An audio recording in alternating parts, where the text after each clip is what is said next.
Paggawa ng kulisap mula sa plastik na bote. Mga kagamitan: plastik na bote na may sukat na 7 litro, pinta na kulay pula at itim, paintbrush, lighter, alambre, marker, whiteout at gunting. Mga hakbang: ihanda ang mga kagamitan na naimbak at pinili. Tanggalin ang mga label o balat ng produkto.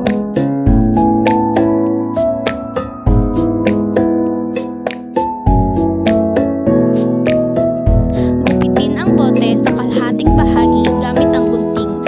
Huwag itapon ang itaas na bahagi nito.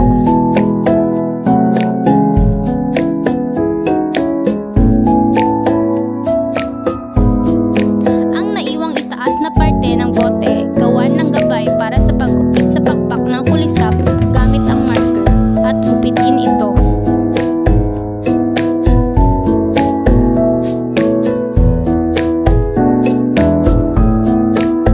Gumupit ulit ng maliliit na sungay sa naiwang bote. Huwag itapon ang takip nito. Painitin ng alambre gamit ang lighter. Ito ang magsisilbing pangbutas sa ilalim ng lalagyan ng lupa kung saan lalabas ang tubig na hindi malunod ang itatanim na halaman. Gamit ang pinainit na alambre, butasan ng 2 butas ang maliliit na bahagi ng pakpak upang magmukhang itinahi ito sa lalagyan ng lupa. Pintahan ng itim na sungay at ang takip ng bote at guhitan ng smiley face na magiging mukha ng kulisap.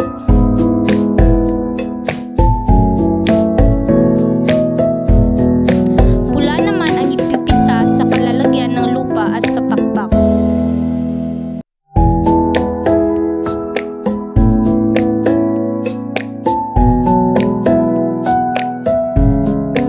Patuyuin sa labas.